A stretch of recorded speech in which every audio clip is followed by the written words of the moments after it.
రూపాయలు ఇవి చేయడానికి వాళ్ళకు ప్రత్యేకంగా నిధులు ఇచ్చినాం. 160 కోట్ల రూపాయలు మొత్తం ప్రభుత్వ అధికారులు పనిచేసిన అదనంగా 160 కోట్ల రూపాయల నిధులను కేటాయించి 50 రోజులు నిరంతరం 1,03,889 మంది ప్రభుత్వ సిబ్బంది ఇల్లు తిరిగి సమాచారాన్ని సేకరించారు. ఈ సేకరించిన సమాచారం మొదట ఇళ్లకు ఇట్లా స్టిక్కర్లు అతికించి ఇళ్ల లెక్క తీసినాం. ఆ తర్వాత మొత్తం 8 పేజీల సమాచారం ఇట్లా ప్రతి పేజీలో సమాచారాన్ని సేకరించి చివరి పేజీలో 8వ పేజీలో ఇక్కడ ఇంటి యజమాని సంతకం, ఇక్కడ ఎన్రోలర్ సంతకం, ఎన్యూమరేట్ చేసిన ఎన్రోలర్ సంతకం, ఇక్కడ సూపర్వైజర్ సంతకం. ఇందులో 8 పేజీలలో ఇచ్చిన సమాచారం ఆ ఇంటి యజమాని మొత్తం చదివి ఇన్న తర్వాత సంతకం పెట్టి ఇచ్చిన సమాచారం. ఇది ప్రభుత్వ సిబ్బంది పోయి ఇంటి ముందర కూర్చోనో లేకపోతే ఇంటి బయట ఎవరినో వేరేళ్ళని అడిగి ఇంటి ఆయన ఏ కులమయ్యా లేకపోతే ఇంటి ఆయన ఏం చేస్తాడని అడిగి సేకరించిన సమాచారం కాదు. ఇవాళ ఇక్కడ ఉన్న మిత్రులందరికీ 8 పేజీలల్లా ప్రతి కాలం 57 కాలమ్స్ ఉన్నాయి. దీంట్లో ప్రతి కాలం ఇంటి యజమాని ఇచ్చిన సమాచారంతో పాటు ఇంటి యజమాని సంతకం తీసుకొని వాళ్ళ మొబైల్ నెంబర్ తీసుకొని సేకరించిన ఎన్యూమరేటర్ సంతకం పెట్టి ఈ ఎన్యూమరేటర్ మీద ఉన్న సూపర్వైజర్ సంతకం పెట్టి ప్రతి 150 ఇళ్లకు సంబంధించిన సమాచారాన్ని క్రోడీకరించి కంప్యూటరీకరించినము.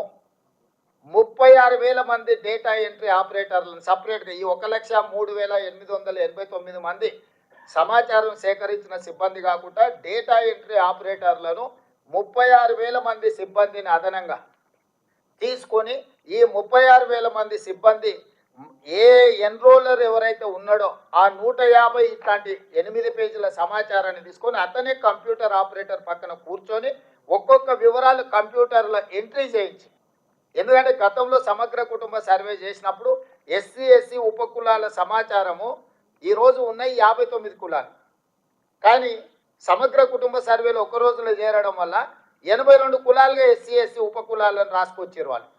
ఎందుకు 82 కులాలు వచ్చినా నేను స్టడీ చేసిన 82 ఎందుకు మోచి MOCHI ఆ కులం, కానీ కొందరు ముచ్చి అని రాసిన పోయినాడు MUCHI అని రాసిన. ఆ కంప్యూటర్ కొట్టేటోడు మోచిని ఒక కులం కింద కొట్టిండు, ముచ్చి ఇంకొక కులం కింద కొట్టిండు. చెండాడ అని ఒక కులం ఉంది, CHA NDA DA ఉండాల్సిన దగ్గర చెండాండా అని కొట్టుకొచ్చాడు. సో అదొక కులం కింద ఇదొక కులం కింద చివరికి ఎస్సీ ఉపకులాలు 82 కులాలుగా మారినాయి. అంటే రాసుకొచ్చినోడు ఒకడు, కంప్యూటర్లో ఎంట్రీ చేసినోడు ఒకడు, ఇవి బయటికి చెప్పినోడు ఒకడు. ఎవరికి పొంతం లేకపోవడంతో సమగ్ర కుటుంబ సర్వే చంద్రశేఖరరావు ఏదైతే లెక్కలు చెప్తున్నాడో తప్పుడు లెక్కలుగా అర్థం పర్థం లేని లెక్కలుగా మారి అవి బయట పెడితే వాళ్ళ పరువు పోతుంది. ప్రభుత్వం చేసిన ఆనాటి ప్రభుత్వం చేసిన మొత్తం వ్యవహారం అంతా ప్రజలకు అర్థమవుతుందని అది ఆయన్నే సిగ్గుతోని లోపల దాచిపెట్టుకొని ఎన్నికలు వచ్చినప్పుడు ఆయనకు వాడుకున్నాడు, అందుకే బయట పెట్టలేదు.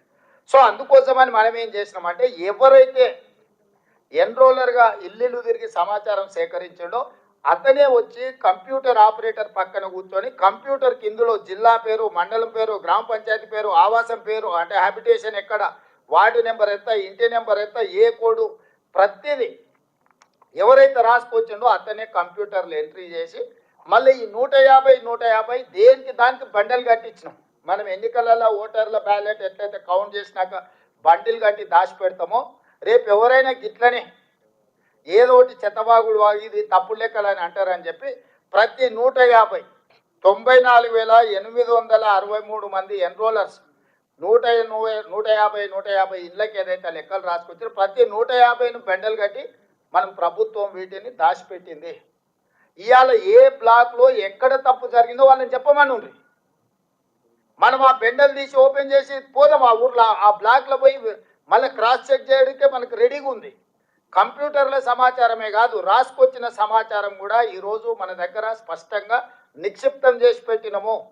రేపు ఎవడైనా మన ప్రాసెస్ను మన విధానాన్ని తప్పుబట్టి ఈ బీఆర్ఎస్ వాళ్ళు బీజేపీ వాళ్ళు ఎవరితోనో ఒకరితో కోర్టులో కేసు వేయించి ఈ ప్రాసెస్నే తప్పుబట్టి మొత్తం ఈ తీసుకున్న ప్రక్రియనే మొత్తం నిర్వీర్యం చేయాలని ప్రయత్నం చేస్తారు. కాబట్టి ఎలాంటి అవకాశం ఇవ్వకుండా మెటిక్యులస్గా ఈరోజు ఇట్లా సమాచారాన్ని సేకరించి డేటా ఎంట్రీ చేసి చేసినాం. ఇందులో మనకు వచ్చిన సమాచారం ఏంది, మొత్తము మనకు 3,54,74,554 మంది ఇందులో సమాచారంలో పాల్గొన్నారు. ఇది మనం రాసుకొచ్చింది కాదు. ఈ కుటుంబాలందరూ బయటికి వచ్చి ఇంత జనాభా మనతోని వాళ్ళు నమోదు చేయించుకున్న జనాభా. ఇప్పుడు జనాభా 4 కోట్లు ఉంది, లేకపోతే జనాభా మాది తగ్గింది, లేకపోతే మాది ఇంకో కొందరిది అక్కడ జరిగింది ఇక్కడ జరిగింది ఏదైతే అంటుర్రో ఇది సెల్ఫ్ డిక్లేర్డ్ డేటా.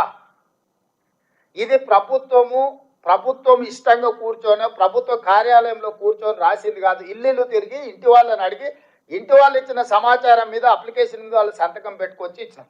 ఇప్పటి వరకు ప్రభుత్వంలో నమోదు చేయించుకున్న వాళ్ళు 3,54,77,554 మంది ఈ రోజు మన దగ్గర నమోదు చేయించుకున్నారు.